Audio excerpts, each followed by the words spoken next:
Assalamu alaikum sweeties, how are you friends doing? Welcome back in my vlogging day 31. So today we're doing something interesting. My sister came from Azamgarh and we are going to her friend's wedding, which was kinda amazing because I did so many things and I did so many things. Yeah, those are two different things. Well, at first we were so late, the barat was already standing at the doorstep, so we just ran from a shortcut and we reached there. It was a village marriage of a Hindu person, but I thought if it's a village marriage, what else can I expect? Like but when I saw the bride and when I saw the food and the arrangement and the stage, girl, you have to.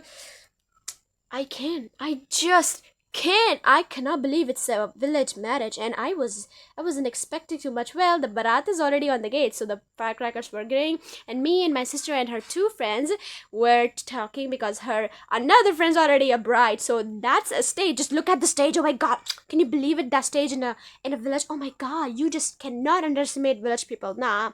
And there's a big, huge TV. Where can I see myself? And now we're walking to get some ice cream. Obviously, when you go to a wedding and you don't eat ice cream, you're worthless. Not that worthless. I mean, then you're dead. You're like, and now my sister's friend, they were healed, so I have to help. Like, I'm a gentleman. No, and this is the actually fool, this is the flower, I don't know what it called, but I just love it. And this is the braidlace, and this is what I, but actually my outfit was my alvida juma dress. I don't want to be look like very hide.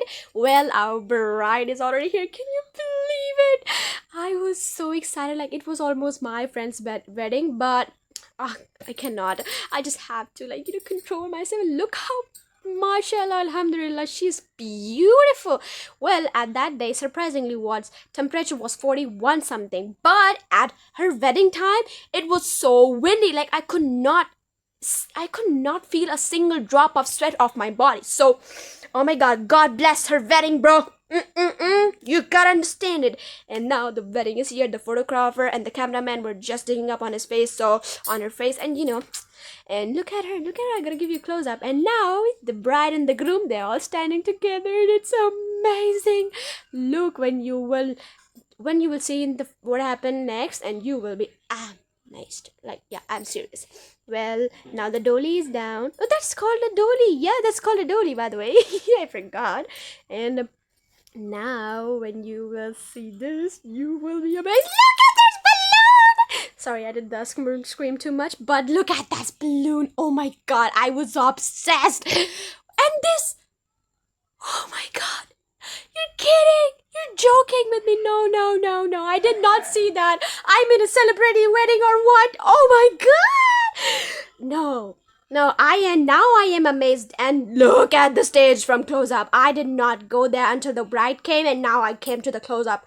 Look at the stage and look at them. Oh my god, it's giving me Kiara Advani's wedding vibe. Yeah, I didn't know when there. Obviously, I saw the photos on Google. Well, there's something. The main Jaimala video, I did not voice over. I wanted you guys to be experienced very nicely, so I did not voice over. And now bride here it is. Give the arti to the groom, because I actually do not have too much knowledge about Hindu weddings. So I just clearly stare at them, and look how beautiful moment is that. I am in love. I am obsessed. Yeah, I am. Like, nah, there's no doubt of it. Like, look.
amazing, right? And the best part is that the moon there was red, like actually red. Oh my god, I'm in love. And I click all these photos and videos from my sister's phone because my phone got dead when the bride entered. Yes. Yeah. That happens to me only. But it's alright. Ariza going somewhere without disaster, that's the best thing. And well, when we were going home, we saw a helicopter. Can you believe it? Oh, I was happy so much that God gave me a disaster. You wanna know what happened to me? Wanna know? See it. After all that, हम लोग अब समझ ही गए हो गए कि अभी तक तो सब सही चल रहा है. फिर क्या ये थंबनेल में ऐसा क्या लिखा था कि मैंने कुछ टेरिबल किया है? मैं बताती हूँ. और हाँ, मैं ये बात इसलिए हिंदी में बता रही हूँ ताकि तुम लोग को थोड़ा सा और रिलेटेबल लगे, ताकि तुम मेरी परिस्थिति समझ पाओ. अंडरस्टैंड माई परिस्थिति प्लीज़. तो क्या होता है कि हम लोग हेलीकॉप्टर देखते हैं, बहुत खुशी खुशी, लाइक मेरा बहुत मन मतलब चीयर अप हो जाती है मेरा पूरी. इतना मज़ा आता है मुझे, क्योंकि जो मेरे भैया थे वो बहुत तेज़ बाइक चला रहे थे, जिस वजह से मुझे और मज़ा आ रहा था. ऊपर से पूरा हाईवे खाली था, तो इतना मेरे को पीसफुल फील हो रहा था कि मेरे को कुछ भी दिमाग में नहीं आ रहा था. लाइक मुझे कोई भी ओवर थिंकिंग नहीं हो रही थी. ओके. एंड देन आफ्टर हम जब घर पे पहुंचते हैं तो फिर हम लोग क्या करते हैं, भैया मेरा जाते हैं, क्योंकि हम लोग के जो स्ट्रीट पे एक दुकान है वो हमेशा खुली रहती है. तो हम लोग जब वो दुकान पे हम लोग गए तो हम लोग उनसे पूछे आपके पास कोल्ड ड्रिंक है, तो वो भैया ने बोला कि मैं तुमको दिला देता हूँ, और जो बाजी है वो बाजी अपनी ले लेगी खुद से. तो बाजी बोली हाँ ठीक है मैं ले लेती हूँ. तो बाजी ने ली और हम लोग ने कोल्ड ड्रिंक लिए हम लोग घर आ गए. ओके. घर आए तो फिर मैंने कपड़ा वपड़ा चेंज नहीं, घर आए तो मम्मा को बस मैंने इतना बताया, मम्मा ऐसे ऐसे हुआ, शादी में ये हुआ वो हुआ. ओके. बताते फिर मेरी मम्मा ने बोला कि ये पर्स कहाँ है तुम्हारा. एंड फिर मुझे याद आया कि मेरा पर्स तो मेरे पास है ही नहीं. और फिर उसी टाइम मेरी कज़न बहन का मुझे कॉल आता है, क्योंकि हम लोग उसी की गाड़ी लेके गए थे, तो हम लोग उसकी गाड़ी की चाबी वहीं पे उसको दे कर के आए थे. तो उसने बोला कि फ़ोन करके मम्मा को बोला कि ये किसी का बैग छूटा था क्या किसी गाड़ी में. तो मम्मा ने बोला हाँ रिज़ा का पर्स छूट गया था. तो वो बोली कि अरे कोई ड्रंक मैन था, वो हाथ में लिया हुआ था और वो लेकर के चला गया है. और मैंने बोला नहीं कुछ भी, क्योंकि वो ड्रंक थे, तो जिस वजह से वो कुछ भी नहीं बोली, क्योंकि ऑब्वियसली किसी को कोई इस आवर में कोई कैसे नीचे जाके किसी को कुछ बोल सकता है. तो अब मैं पैनिक कर गई बहुत बुरा वाला. ठीक है. फिर उसके बाद मैं दौड़ते हुए गई, मेरी सिस्टर मेरे साथ ही वो वापस चली, वो मेरे भैया दोनों लोग आए. हम लोगों ने उन शॉप पे बोला कि भैया ऐसे ऐसे कि हम लोग का बैग था, कोई लेके गया है तो आपने देखा है तो बता दें, हम उनके पीछे चले जाएंगे ऐसे वैसे. पर फिर कोई ट्रेस नहीं हुआ. हम लोग ने वापस अपनी सिस्टर से पूछा, उन्होंने कहा कि ये ड्रंक इंसान है, ये हमेशा ऐसे ही रहते हैं, तो इनसे आप बातचीत ना ही करें तो बहुत ही बेटर होगा. तो फिर मैं भी बहुत पैनिक कर गई. फिर मुझे याद आया कि मेरे पर्स में रखा गया था, मेरे पर्स में रखा था मेरा gifted perfume. Do you guys remember, मुझे ईद पे जो मेरी फ्रेंड ने गिफ्ट किया था वो परफ्यूम, मेरी फेवरेट लिपस्टिक, क्योंकि मेरे पास सिर्फ एक ही फेवरेट लिपस्टिक है, बाकी जो लिपस्टिक है मैं यूज़ करती हूँ वो मेरी मदर की है, मेरी है भी नहीं. मेरे पास एक ही लिपस्टिक थी, वो लिपस्टिक एक सेप्टेपिन मेरे को ईद पे हम लोग सारी सिस्टर्स लोग को, हम लोग की खाला जो थी उन्होंने एज ए ईदी मनी के साथ एक वो भी दिया था, क्या बोलते हैं, हैंकी दिया था. तो वो ब्यूटीफुल सी हैंकी, और मैंने न्यू शीशा ख़रीदा था ईद के टाइम पे रमज़ान पे, उसको मैंने यूज़ ही नहीं किया था. वो मैंने शादी में बस एक दो बार अपने आप को देखा होगा. वो शीशा सब मेरा खो गया और मैं बहुत बुरी तरीके से बहुत बुरा फ़ील कर रही थी मैं. फिर मुझे याद आया कि चलो इतनी बड़ी भी चीज़ नहीं थी कि मैं पैनिक करूं. फिर आधी घंटे बाद मैं ड्रेस चेंज कर ली, मैं फ़्रेश हो गई पूरा. फिर फ्रेश होने के बाद फिर मम्मा मुझे कह रही है अरिज़ा ब्लूटूथ. मैंने कहा ओ माय गॉड, मैंने तो अपना ब्लूटूथ भी उस पर्स में रख दिया था. एंड मुझे याद आता है कि ब्रो मेरा तो ब्लूटूथ भी चला गया. और तब एक्चुअल में मेरे को टेंशन होने शुरू हुई. मतलब मुझे लिपस्टिक, परफ्यूम, पर्स, किसी से कोई दिक्कत ही नहीं थी, मुझे दिक्कत थी ब्लूटूथ से. मेरे पास एक ही ब्लूटूथ था, मेरा ब्लूटूथ भी चला गया. Like I don't know. And look, देखो बहुत लड़कियाँ होती हैं जिनको जो परफ्यूम पसंद होती है, मेकअप पसंद होती है, ये पसंद वो पसंद, मुझे नहीं पता. मैं एक म्यूज़िक लवर हूँ, बहुत गंदी वाली म्यूज़िक लवर हूँ. And I use to like मैं 24 आवर्स में अगर मैं दिन भर में जितना भी जाग रही हूँ उसमें 80% मेरे कान में वो लगातार ब्लूटूथ लगा रहता था। या तो मैं कभी नॉवेल सुनती रहती थी, ऑडियो बुक सुनती रहती थी, या तो मैं गाने सुनती रहती थी, या तो मैं नाच सुनती रहती थी, या मैं लेसन्स लेती रहती थी। तो बहुत चीज़ें थी। वो Bluetooth as it was like best friend for me, और वो ब्लूटूथ ही मेरा चला गया। मैंने खुद उस ब्लूटूथ को खो दिया। फिर मेरी मम्मा ने बोला कि अब तो छोड़ो, अब तो गया, अब क्या ही ढूंढेंगे, अब तो 1 घंटे से ऊपर हो गया है, अब वो पता नहीं कहाँ जाएगा, उसको कुछ समझ में नहीं आएगा, वो या तो वो कहीं पे फेंक देगा, या तो फिर वो किसी को, जब वो होश में आएगा तब वो क्या पता उसे बेच दे, या वो अपनी वाइफ को ये सब सामान दे दे और ब्लूटूथ उठा करके बेच दे या किसी को दे दे। मैंने कहा अरे यार वो सब सामान रख ले, मुझे कोई दिक्कत नहीं, मुझे मेरा ब्लूटूथ चाहिए। फिर ये सब इतना दिक्कत हुआ कि मैं एकदम भी 2 दिन तक तो मैं बिल्कुल भी लाइक एकदम, मैं लाइक मुझे नहीं पता लोग इतना कनेक्टेड रहते हैं कि नहीं रहते। वो ब्लूटूथ मेरे फादर ने मुझे दिया था, तो मैं बहुत ही ज़्यादा इमोशनल थी, मुझे बहुत बुरा फील हो रहा था। और मेरी मम्मा ने, बड़ी बात तो ये है कि मेरी मम्मा ने मुझे डांटा तक नहीं था। मेरी मम्मा ने बस इतना बोला था कि अब तो खो गया, अब तो हो गया, अब जाओ सो जाओ।